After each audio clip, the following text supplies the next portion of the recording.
ડેડિયાપાડાના ધારાસભ્ય ચૈતર વસાવા લગભગ 81 દિવસ જેલમાં રહ્યા અને આજે ચૈતર વસાવા જેલ મુક્ત થયા। જે દ્રશ્ય હતા તે બાદ વડોદરા જેલની બહારના, તે બાદ રાજપીપળાના અને તે બાદ મોવીના તે અભૂતપૂર્વ દ્રશ્ય હતા અને ચૈતર વસાવાને લેવા માટે એક જમ્મે ગફીર આવ્યું હતું। ત્યારે ખુદ ચૈતર વસાવા મારી સાથે છે। જાણવાનો પ્રયત્ન કરીએ કે આખરે 81 દિવસનો અનુભવ કેવો રહ્યો અને આગામી તેમની રણનીતિ શું રહેવાની છે। સૌથી પહેલા તો ચૈતરભાઈ, ગત વખતે જ્યારે તમે જેલમાં હતા ત્યારે પણ મેં તમને પૂછ્યું હતું કે જેલનો અનુભવ કેવો, તમે કીધું બહુ તકલીફવાળો હતો, આ વખતે કેવું રહ્યું? હમણાં જે 80 દિવસ હું જેલમાં રહ્યો એ સેન્ટ્રલ જેલ વડોદરા હતી। ત્યાં લગભગ 1700-1800 જે કેદી બંધુ હોય એમની સાથે રહેવાનું હોય છે અને જેલના જે નિયમો હોય, સવારે ઉઠવાના, એના જમવાના, એના જે શિડ્યુલ આખું હોય છે, શિડ્યુલ પ્રમાણે રહેવાનું હોય છે।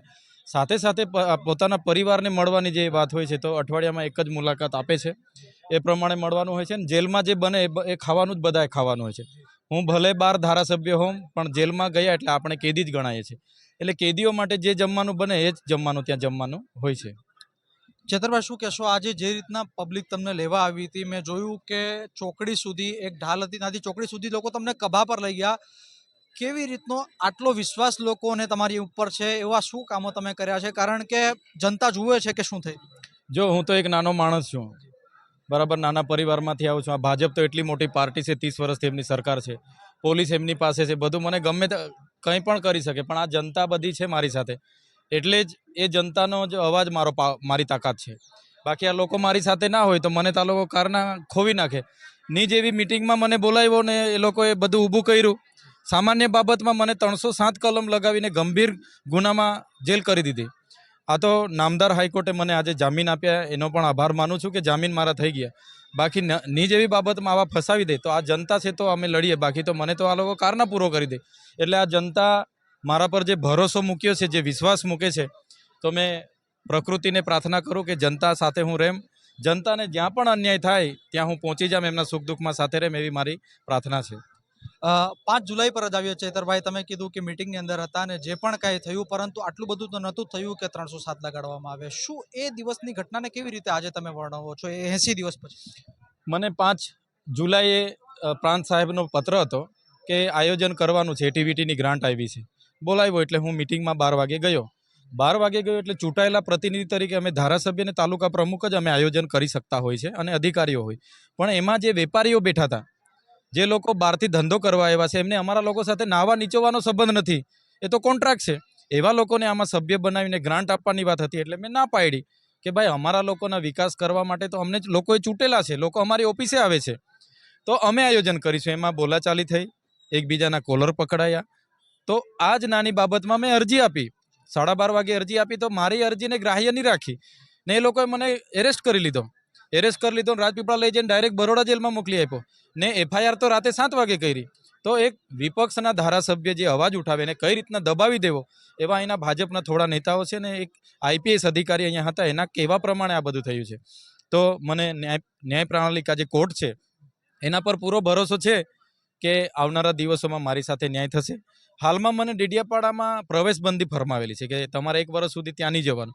હવે ત્યાં મારું ઘર, પરિવાર, મારું ગામ, મારો મત વિસ્તાર, જે મારો પરિવાર કહેવાય, જેણે મને ધારાસભ્ય, ત્યાં હવે હું સુખ દુઃખમાં હાજર નહીં રહી શકતો, તો મને પણ દુઃખ થાય છે। 80 દિવસ હું જેલમાં હતો ત્યારે હું એ જ વિચારતો હતો કે મારું કોઈ મયત થાય, કોઈને ત્યાં વળી છોકરા નદીમાં તણાઈ જાય, કોઈનું ઘર પડી જાય, ઘર બળી જાય, તો હું ધારાસભ્ય તરીકે જે નાની મોટી મદદ કરું છું, નાના મોટા કામ કરું છું, તો એ નથી કર્યા, એના મને દુઃખ છે। ફરી 1 વર્ષ મારે નહીં જવાનું એવું કોર્ટનું છે, પણ મને પૂરો વિશ્વાસ છે કે આવનારા દિવસોમાં અમારા લોકોના કામ કરવા માટે, એમના સુખ દુઃખમાં હાજર રહેવા માટે આવનારા દિવસોમાં કોર્ટ મને પરવાનગી આપશે, એવી મને પૂરો વિશ્વાસ છે। તમે કૌભાંડો ઉજાગર કર્યા, જે તમારી ઉપર જ્યારે એફઆઈઆર કરવામાં આવી તે પહેલાં તમે પ્રેસ કોન્ફરન્સ કરી ભરૂચની અંદર, છતાં પાડ્યા જે નેતાઓને, અને પછી તેમની ઉપર કેસ પણ થયા અને જેલમાં પણ તેમને જવું પડ્યું।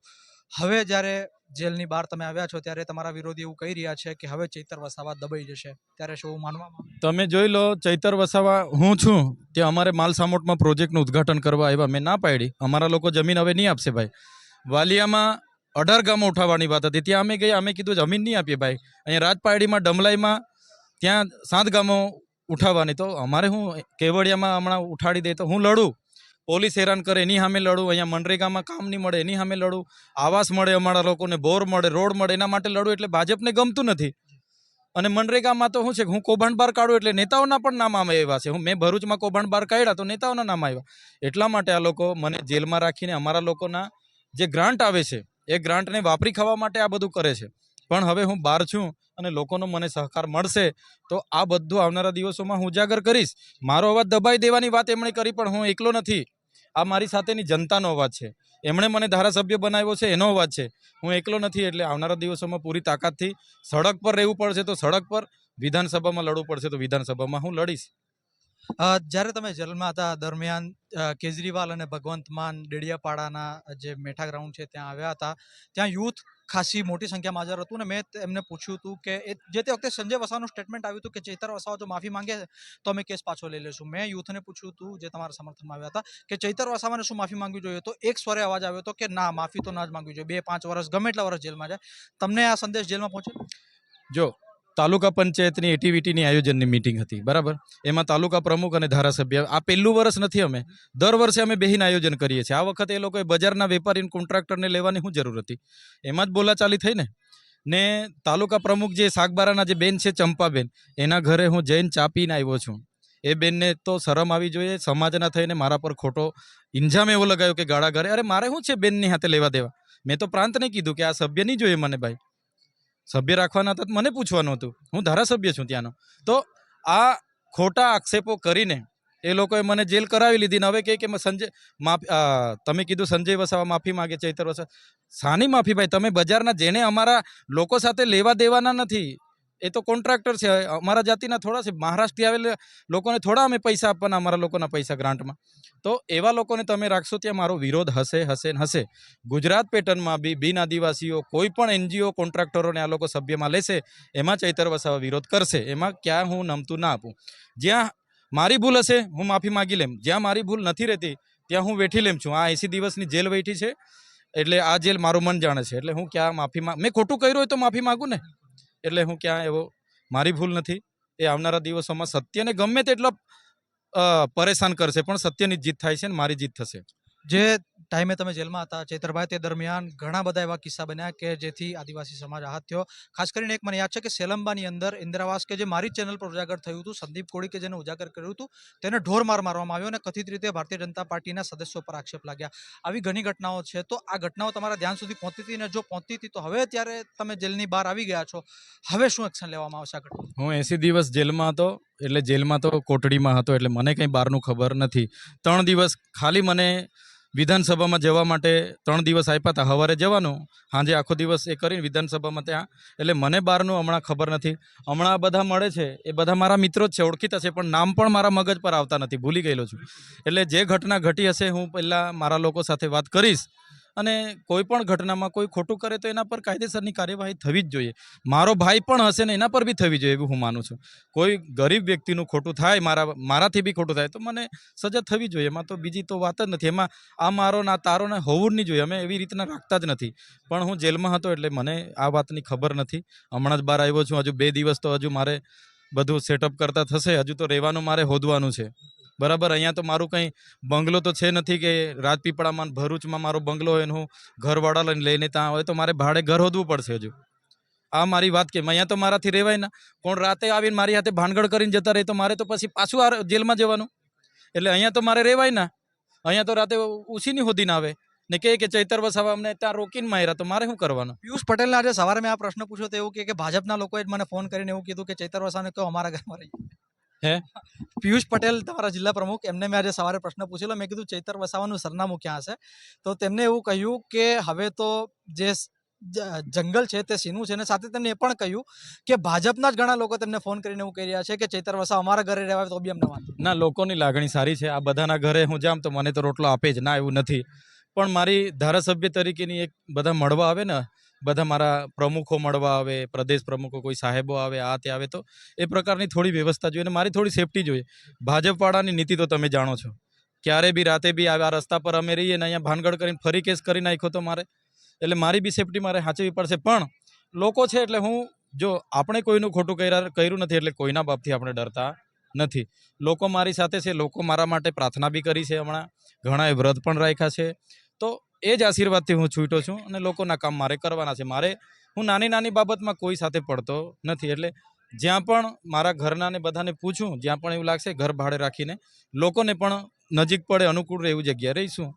છેલ્લો સવાલ એક પૂછવા માંગીશ ચેતરભાઈ, તમે જેલમાં હતા, જેમ મેં કહ્યું કે કેજરીવાલ અને ભગવંત માન આવ્યા હતા અને સાથે લગભગ 1.5 થી 2 લાખનું યુથ માફ કરજો ડેડિયાપાડાની અંદર હતું. આ તમામ લોકો તમારી સાથે હતા. જેલની અંદર કેટલું મનોબલ પૂરું પાડે છે આ તમામ પ્રકારની પરિસ્થિતિઓ કે બહાર એક મોટો વર્ગ તમારા બહાર આવવાની કે તમારા છૂટવાની પ્રાર્થના કે વ્રત કે જે તમે કહ્યું કરી રહ્યું? તમે જોયું હશે ડેડિયાપાડામાં જે સભા થઈ એની મને જાણ હતી, કેમ કે મેં વિડીયો મુલાકાત અમારે અઠવાડિયામાં એકવાર આવે વિડીયો જ કરવાનો, વિડીયો દ્વારા જે મુલાકાત થાય એ મુલાકાત એમની મારા ઘરનાની હાજરીમાં કરી હતી. તો એમણે કીધું હતું 24 તારીખે અમે મિટિંગ રાખવાના છે, પણ કેટલા લોકો આવ્યા, પરવાનગી મળી કે નહીં મળી, મિટિંગ સારી થઈ એવું મને જાણવા મળ્યું હતું.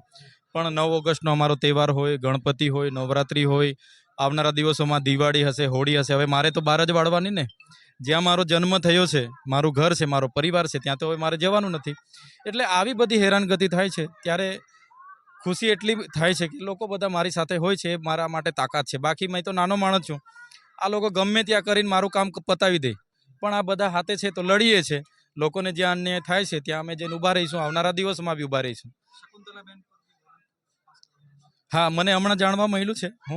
અમારે એમના નામે એગ્રો સેન્ટરની દુકાનો છે, ઘણી કંપનીની ડીલરશીપ છે, સબમર્સિબલ પંપ સેટની ડીલરશીપ છે, ઘણી એજન્સીની મહિનાની ક્રેડિટ હોય, ઘણી 60 દિવસની, કોઈને 90 દિવસની. પૈસા ના મને અચાનક ઉઠાવી લીધેલો, મારે સહી કરવા માટે પણ મને નથી દીધી. મારે ચેકબુક પર મારા ખાતામાં પૈસા હોય, ચેકબુક પર સહી કરવા પણ નથી દીધું. તો એવામાં અમારા બેલેન્સ ના થાય એટલે ચેક બાઉન્સ થાય, સ્વાભાવિક છે. હમણાં બહાર આવ્યા છે એટલે બોલાવીને જે કંઈ આપવા મૂકવાનું આપીને પતી જશે, એમાં તો કોઈ મોટી વાત નથી. કામકાજ શરૂ થઈ ગયું? કામકાજ મારે લોકોનું કરવાનું છે. મારી જે ટેવ છે ડેડિયાપાડા શાકબારા ઓફિસમાં તમે જોયું હશે, હમણાં હું ત્યાં નહીં જઈ શકું, પણ અહીંયા કોઈ પણ જગ્યાએ બેસીને મારા લોકોના કામ તો મારે કરવા જ પડશે. ખૂબ ખૂબ આભાર ચેતરભાઈ. જી ધન્યવાદ. તો આ હતા આપણી સાથે ડેડિયાપાડાના ધારાસભ્ય ચેતર વસાવા કે જેમને દરેક મુદ્દે આપણી સાથે સચોટ અને સટીક વાત કરી છે.